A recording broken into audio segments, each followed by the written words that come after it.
എന്താ ചെയ്യേണ്ടത്?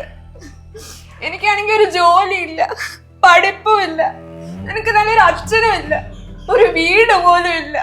എനിക്ക് നിന്നെ തെരുവിലിറക്കാൻ വയ്യ.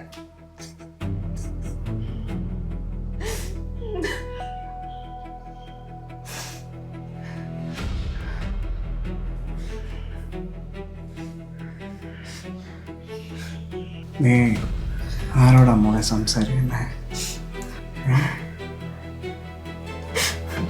നിങ്ങളുടെ ഉദ്ദേശം എന്താ? ഇന്നലെ നിനക്ക് മുതുകിൽ ഇടി കിട്ടിയത് ഓർമ്മയുണ്ടോ? ഞാൻ പലപ്പോഴും പറഞ്ഞിട്ടുണ്ട് എന്നെ ചോദ്യം ചെയ്യരുതെന്ന്. വയറ്റിൽ കുട്ടിയുണ്ടെന്നൊന്നും ഞാൻ നോക്കില്ല. നമ്മൾ കൊച്ചിനെ എങ്ങനെ വളർത്തും? പ്രസവ ചെലവിന് കാശില്ലെങ്കിൽ അബോർട്ട് ചെയ്യാം. അൺഎക്സ്പെക്റ്റഡ് ആയിട്ട് വന്ന പ്രഗ്നൻസി അല്ലേ മോളെ. നിന്നെ പോലെ കുറേ പേരുണ്ട്.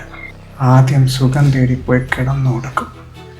അവസാനം എന്തെങ്കിലും പറ്റി വയറ്റിലാവുമ്പോഴേ പ്രസവിക്കാൻ വയ്യ, സൗന്ദര്യം പോകുന്നൊക്കെ പറഞ്ഞ് 10-20 അപോഷണങ്ങൾ നടത്തും.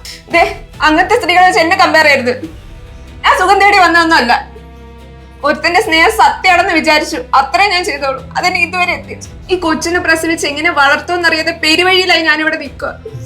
എടേ, ഞാനായതുകൊണ്ട് നീ ഇവിടെ നിൽക്കുന്ന.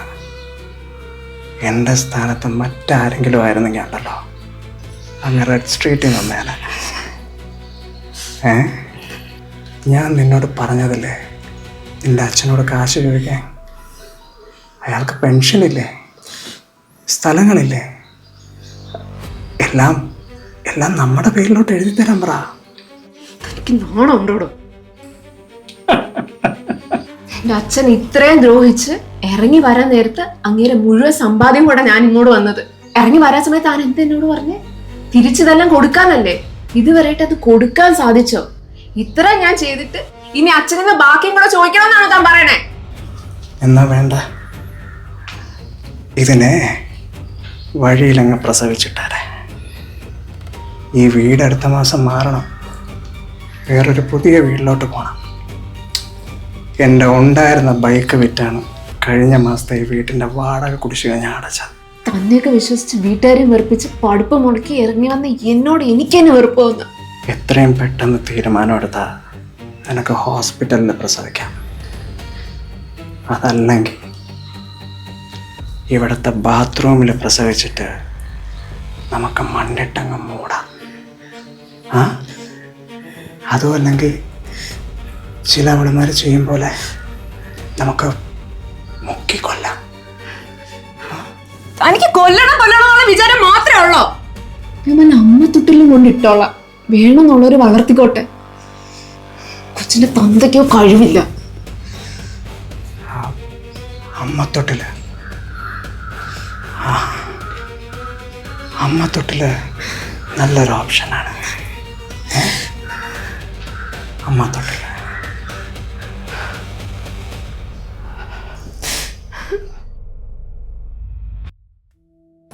എടാ, ഇപ്പം അവളുടെ കൂടെ ജീവിക്കാൻ വലിയ സുഖമൊന്നുമില്ല. കാര്യങ്ങളൊന്നും ഞാൻ വിചാരിച്ച രീതിയിൽ അങ്ങോട്ട് നടക്കണേ. അവളെ കെട്ടിക്കഴിഞ്ഞാൽ നീ ഭയങ്കര ബിസിനസ് മാഗ്നറ്റ് ആകുമെന്നല്ലേ പറഞ്ഞിരുന്നത്? ഇവിടെ അങ്ങനെയൊക്കെ തന്നെയായിരുന്നു ഞാൻ വിചാരിച്ചു വെച്ചോണ്ടിരുന്നത്. കല്യാണത്തിന് മുമ്പ് ഇവള് വിളിക്കുമ്പോഴേ ഇവളെ അച്ഛൻ്റെ കയ്യിൽ കുറേ സേവിങ്സ് ഉണ്ട്, ഇവൾക്ക് വേണ്ടി കുറേ സ്വർണ്ണം വാങ്ങിച്ചു വെച്ചിരിക്കണം എന്നൊക്കെ പറഞ്ഞത്. അപ്പം ഞാൻ ഇല്ലാത്ത പൈസയും കൂടെ കൊണ്ട് ആ ഗൾഫിലെ ബിസിനസ്സിലോട്ട് ഇട്ടു. എന്നിട്ടിപ്പോൾ അത് കിട്ടിയതുമില്ല, വന്നോട്ട് തികഞ്ഞതും ഇല്ലാത്ത അവസ്ഥ. ആകെ 2 ഇന്റർനാഷണൽ ടൂർ പോകാനുള്ള പൈസയും കൊണ്ട് ആ പരട്ട വന്നത്. ഇനി കൊച്ചും കൂടെ ആയാൽ നീ പെടുവല്ലോ അളിയാ. എടാ, ഗർഭം ഉണ്ടാക്കിയത് എൻ്റെ വേറൊരു പ്ലാൻ തന്നെയായിരുന്നു. അങ്ങനെയെങ്കിൽ അവൾ അച്ഛൻ്റെ കയ്യിലുള്ള സ്വത്തുക്കളും കാര്യങ്ങളൊക്കെ ഒന്ന് വാങ്ങിച്ചെടുക്കാമെന്ന് വിചാരിച്ചു. സിറ്റിയിൽ അങ്ങേർക്ക് ഒരു 40 സെൻറ്റ് സ്ഥലമുണ്ട്, അതും എങ്ങനെയെങ്കിലും വാങ്ങിച്ചെടുക്കാം. ഞങ്ങൾക്ക് തന്നില്ലെങ്കിലും വരാൻ പോണ കൊച്ചിനെ ഓർത്തെങ്കിലും തരുമെന്ന് വിചാരിച്ചു. പക്ഷെ അവള് കൊന്നു കളഞ്ഞ് അങ്ങേരെ അടുത്ത് ചോദിക്കും. നിനക്കറിയല്ല, എനിക്ക് ഒരുത്തൻ്റെ കീഴിൽ പോയിരുന്ന ജോലിയെ ഒട്ടും താല്പര്യമാണ്. എനിക്കിങ്ങനെ മുതലാളിയായിട്ട് നടക്കണം. അതിന് അവളെ തന്തയുടെ കയ്യിലുള്ള സ്വത്ത് കിട്ടിയേ പറ്റൂ. ഇനിയിപ്പോൾ അതും നടന്നില്ലെങ്കിൽ ഞാൻ വേറൊരു ഐഡിയ കണ്ടുപിടിച്ചിട്ടുണ്ട്. നിൻ്റെ കയ്യിൽ സ്റ്റഫുണ്ടോ? 2 പാക്കറ്റ് ഉണ്ടെങ്കിൽ താ, ഞാൻ പൈസ പിന്നെ തരാം. ഇപ്പം കയ്യിലില്ല.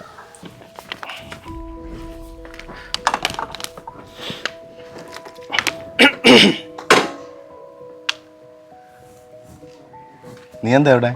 നിങ്ങളെ മോള് ഗർഭിണിയാ. അതിന് നീയല്ലേ അവളുടെ ഭർത്താവ്, ഇപ്പോഴത്തെ ഗാർഡിയൻ. കാശിന് കുറച്ച് ബുദ്ധിമുട്ടുണ്ട്. എനിക്കതിൽ അത്ഭുതവും ഇല്ല. കിടന്ന് വളന്ന് പറയാതെ എന്തെങ്കിലും കൊടുക്കണമെങ്കിൽ കൊടുക്കും. നല്ലൊരു അടി തരണമെന്ന് എനിക്കുണ്ട്. അവൾ ഗർഭിണിയാണെന്നും നീ നല്ല രീതിയിൽ അവളെ ഉപദ്രവിക്കുന്നുണ്ടെന്ന് ഞാൻ അറിഞ്ഞു. ആദ്യം പോലീസ് സ്റ്റേഷനിൽ പരാതി കൊടുക്കാമെന്ന് വിചാരിച്ചു. പിന്നെ വിചാരിച്ചു അവളും കുറച്ച് അനുഭവിക്കട്ടെ. അവളെ നല്ല ബുദ്ധിക്ക് ഞാൻ പറഞ്ഞു കൊടുത്തതാണെന്ന്. അവൾക്കത് മനസ്സിലായില്ല. അവൾ മരിച്ചു. എനിക്കങ്ങനെ ഒരു മകളില്ല. അവിടെ ചാകും താമസിക്കാതെ. അതെനിക്കറിയാടാ. അവളെയും കുഞ്ഞിനെയും കൊല്ലാനും വേണ്ടി വന്നത് വിൽക്കാനും നീ മടിക്കില്ലെന്ന്. നിന്ന് ഡയലോഗ് അടിക്കാതെ പോകാൻ നോക്കടാ. അവൾ ചത്താലും ജീവിച്ചാലും എനിക്ക് ഒന്നുമില്ല. അവനാട് കൊള്ളാലോ.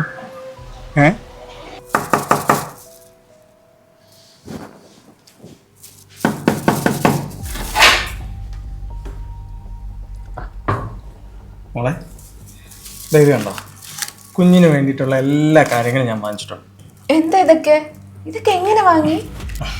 അതൊക്കെ ഞാൻ വാങ്ങി. നിനക്കിനി എന്നാ സ്കാനിങ് ഉള്ളത്? അതൊക്കെ മുടങ്ങി കിടക്കുമല്ലേ, കഴിഞ്ഞ ആഴ്ച ചെയ്യാനുള്ളായിരുന്നു. ഇനി സ്കാനിങ് ഒന്നും മാറ്റി വെക്കല്. നാളെ തന്നെ പോയി സ്കാൻ ചെയ്യണം. അല്ലെങ്കിൽ വേണ്ട, ഇതെല്ലാം കഴിച്ച് കൊച്ചിനൊന്നുകൂടെ ഒരു പുഷ്ടിയൊക്കെ വെച്ചിട്ട് സ്കാനിങ്ങിന് പോവാം. അയ്യോ, ഇപ്പം കഴിക്കേണ്ട ഒരു മരുന്നുണ്ട്, അത് കഴിച്ച് നല്ലോണം ആഹാരം കഴിക്കണം. വന്നേ. നിനക്ക് വല്ല ജോലിയും കിട്ടിയോ? ഒരു ജോലി കിട്ടി. കണ്ട കുഞ്ഞു വന്നതിന്റെ ഐശ്വര്യം ഇതൊക്കെ. ശരിയാ, കറക്റ്റ് സമയത്താണ് നമുക്ക് കുഞ്ഞിനെ കിട്ടിയത്. പണ്ടൊക്കെ കേട്ടിട്ടുണ്ട് ഒരു കുഞ്ഞു വന്നു കഴിഞ്ഞാൽ കുടുംബജീവിതത്തിലെ പ്രശ്നങ്ങളെല്ലാം മാറുന്നു. ഇത്ര പെട്ടെന്ന് ഇങ്ങനെ ആവുമെന്ന് ഞാൻ വിചാരിച്ചില്ല. എന്താ ജോലി? ഈ കൊച്ചിനെ പ്രസവിക്കുന്നത് വരെ അതിൻ്റെ അച്ഛനമ്മമാർക്ക് പകരം നമ്മളാണ് അതിനെ നോക്കുന്നത്.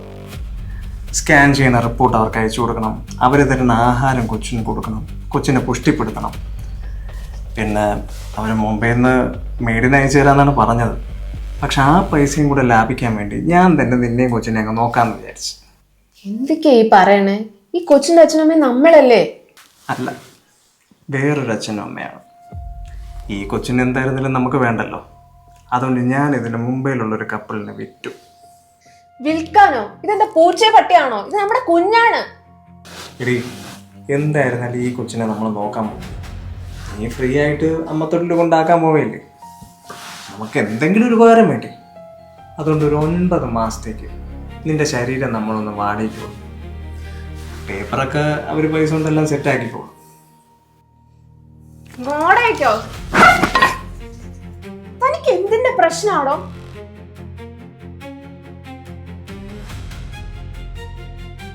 ഇതിനാണോ അച്ഛന്റെ അടുത്ത് നിന്നെ പൊന്നുപോലെ നോക്കിക്കോളാന്ന് പറഞ്ഞ് ഇങ്ങോട്ട് കെട്ടിയെടുത്തത്? ഒഴിക്കാനും പറ്റൂലല്ലോ. ഇനി നീ കൂടുതൽ കിടന്ന് തുള്ളണ്ട. ഇതൊരു സറോഗസിയായിട്ട് നീ അങ്ങ് കണ്ടോണ്ടാ മതി. ഭർത്താവ് സ്വന്തം ഇഷ്ടപ്രകാരം ചെയ്യുന്നതിന്റെ പേരല്ല സറോഗസി. ഇതിന്റെ പേര് കൊച്ചിനെ കടത്തുന്ന. എടി, നീയല്ലേ പറഞ്ഞ ഇതിനെ കൊണ്ട് അമ്മത്തൊട്ടിൽ ഉണ്ടാക്കാം. എങ്കിൽ പിന്നെ മനുഷ്യന് ഉപകാരപ്പെടുന്ന രീതിയിൽ അത് അങ്ങോട്ട് ചെയ്യും. ഇത് തന്നെ ഇപ്പൊ അവരിൽ നിന്ന് അഡ്വാൻസ് വാങ്ങിച്ച ക്യാഷ് കൊണ്ടാ ഇതൊക്കെ വാങ്ങിച്ചത്. അവരാകുമ്പോ നല്ല രീതിയിൽ നോയിക്കോളും. സെറോഗസിക്ക് കുറച്ച് നിയമവശങ്ങളൊക്കെ ഉണ്ട്. അല്ലാതെ ആരെങ്കിലും കുറച്ച് പൈസ തരാന്ന് പറയുമ്പോ സ്വന്തം കൊച്ചിനെ വിൽക്കുന്നതേ ചെറ്റത്തരാണ്.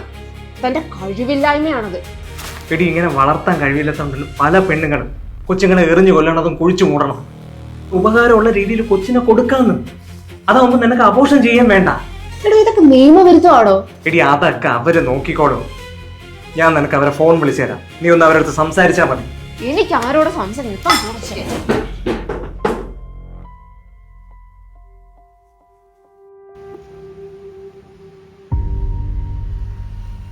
Hello Kiran. Hello Malavika. How are you? Madam നന്നായിരിക്കും. കുഞ്ഞിനെങ്ങനുണ്ട്? അയ്യോ മാഡം, അതോർത്ത് മാഡം വിഷമിക്കണ്ട. ഒരു പോറൽ പോലും കുഞ്ഞിനെ ഏക്കത്തില്ല. അതിനല്ലേ മാഡം ഞങ്ങൾക്ക് അറിഞ്ഞു തരുന്നത്. അതെ, എൻ്റെ ഹസ്ബൻഡ് നിങ്ങൾക്ക് മുംബൈയിലേക്ക് വരാനുള്ള ടിക്കറ്റ് ഇട്ട് തരാം കേട്ടോ. ആ ശരി മാഡം. കുഞ്ഞിന് കൊടുക്കാനുള്ള ബ്രസ്റ്റ് മിൽക്ക് നമുക്ക് സ്റ്റോർ ചെയ്ത് വെക്കാം കേട്ടോ. അതാകുമ്പോൾ നിങ്ങൾക്ക് ഡെലിവറി കഴിഞ്ഞ് തന്നെ പെട്ടെന്ന് പോവാം. അതൊക്കെ ഓക്കെയാണ് മാഡം. അതെ, എന്താ കിരൺ മാത്രം സംസാരിക്കുന്നേ? മാളവിക ഒന്നും സംസാരിക്കുന്നില്ലല്ലോ. ആ ഉണ്ട് മാഡം ഉണ്ട്. ആ പിന്നെ മാളവിക, പോകുമ്പോൾ താൻ കുഞ്ഞില്ലാതെ ഒറ്റയ്ക്കായിരിക്കും തിരിച്ച് നാട്ടിലേക്ക് പോകേണ്ടി വരുന്നത്. അതിനൊക്കെ താൻ ഓക്കെ ആണല്ലോ അല്ലേ? അതൊന്നും കുഴപ്പമില്ല മാഡം. ആണ് മാഡം. ഓക്കെ, അപ്പോൾ എല്ലാം പറഞ്ഞ പോലെ എനിക്ക് സ്കാൻ്റെ റിപ്പോർട്ടൊക്കെ സമയത്തിന് അയക്കണം കേട്ടോ. ആ ഡോക്യുമെന്റ്സ് ഒക്കെ സൈൻ ചെയ്ത് അയക്കണേ. ശരി madam. Okay Kiran, bye. Thank U.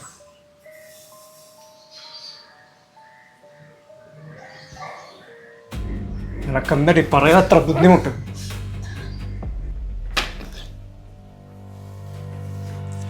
നീ ഇതിൽ ഒപ്പിടും. പ്രസവത്തിന് ശേഷം കുഞ്ഞിനെ അവർക്ക് കൊടുക്കാന്നുള്ള സമ്മതപത്രമാണ്. പിന്നെ കുഞ്ഞിന് മേല് നമുക്കൊരു അവകാശമില്ലെന്നും പിന്നെ മേലെ ചോദിച്ചുകൊണ്ട് പോകില്ലെന്നും ഉണ്ട്. ഞാനിതിൽ ഒപ്പിടില്ല. പൈസക്ക് വേണ്ടി താൻ എന്തും ചെയ്യുമല്ലേ? എടി, ഇത് എൻ്റെ ഒരു ബിസിനസ് ഐഡിയയാണ്. കുഞ്ഞിനെ പ്രസവിച്ച് വിൽക്കുന്നതാണോ തന്റെ പുതിയ ബിസിനസ് ഐഡിയ? എടി മോളെ, നീ നിന്റെ അച്ഛനെയും പറ്റിച്ച് സ്വർണവും മോഷ്ടിച്ചുകൊണ്ട് എൻ്റെ കൂടെ ഇറങ്ങി വന്നവളല്ലേ. നീ ചിലപ്പോൾ അന്ന് ആധാരം എടുത്തോണ്ട് വന്നേനെ. അതുകൊണ്ട് നീ കൂടുതലൊന്നും പറയല്ലേ.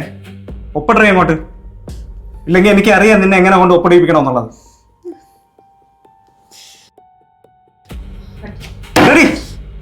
എടി ഒപ്പിടാ.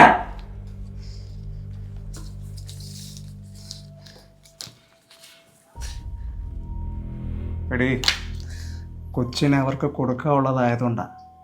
അല്ലെങ്കിൽ ഇത്രയും പറയണത് വരെ നിന്നെ ഞാൻ ബാക്കി വെച്ചേക്കില്ലായിരുന്നു.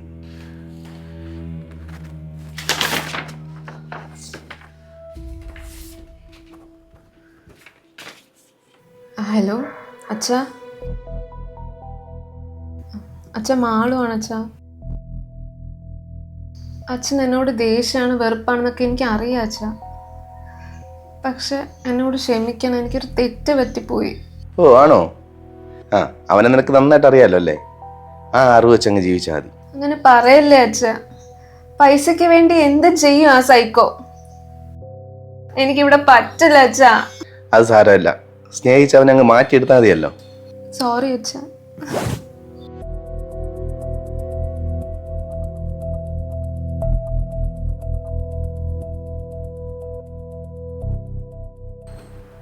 അതെ, ഇത് കുടിച്ചേ. ഇനി മുതൽ എന്നും ഈ സിറപ്പ് കുടിക്കണം കേട്ടോ. ഇത് കൊച്ചു നല്ല പുഷ്ടിക്കിരിക്കാൻ വേണ്ടിയിട്ടാണ്. ഇതൊക്കെ എന്തിനാ? അവരയക്കുന്ന ഓരോ മരുന്നും കാര്യങ്ങളും ആവശ്യത്തിൽ കൂടെ ഞാൻ കഴിക്കുന്നുണ്ട്. അവർ തരണ എല്ലാം കഴിക്കണം. അതിനോടൊപ്പം ഇതും കൂടെ മാറി കഴിച്ചോണം. ഇപ്പോഴേ നിനക്ക് നല്ല ക്ഷീണമുണ്ട്. ഇനി അത് ആ കൊച്ചിനും കൂടെ വരുത്തിച്ച് വയ്ക്കല്ലേ. അവർ കൊച്ചെങ്ങാനും വേണ്ടെന്ന് പറഞ്ഞുള്ള ഭവിഷ്യത്ത് അറിയല്ല. നമ്മളാകെ പെട്ടുപോവേ.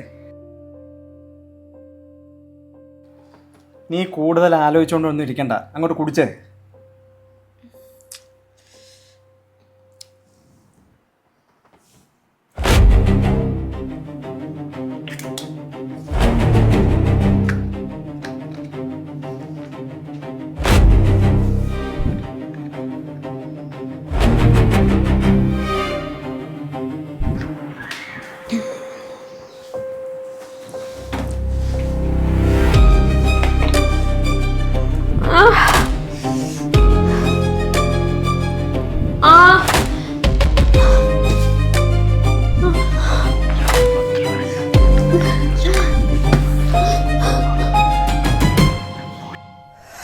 ആ മുംബൈക്കാരുടെ പൈസ കൊണ്ട് എങ്ങനെയെങ്കിലും ഒന്ന് പച്ച പിടിച്ച് വരെയായിരുന്നു. ഏത് നേരത്തോന്തോ അവൾക്ക് ആ മരുന്ന് കൊണ്ട് എനിക്ക് കൊടുക്കാൻ തോന്നിയത്. ഇത്രയും നാൾ അവളെ നോക്കാൻ തന്ന പൈസയും ഫ്ലൈറ്റ് ടിക്കറ്റിൻ്റെ എല്ലാം കൂടെ തിരിച്ചയച്ചു കൊടുക്കണം. നീ എങ്ങനെ കൊടുക്കൂടാ? അവളെ തന്തയുടെ അടുത്ത് ചോദിക്കണം. കൊന്നിട്ടാണെങ്കിൽ അത് വാങ്ങിക്കണം. അല്ലാതെ വേറെ വഴിയില്ല എനിക്ക്. അതിന് അയാളെ മോള് വേദനിക്കുന്ന അയാൾ കാണാം. എടാ, നീ ഇതെന്തോന്ന് ഭാവിച്ചാണ്? നീ കണ്ടോ?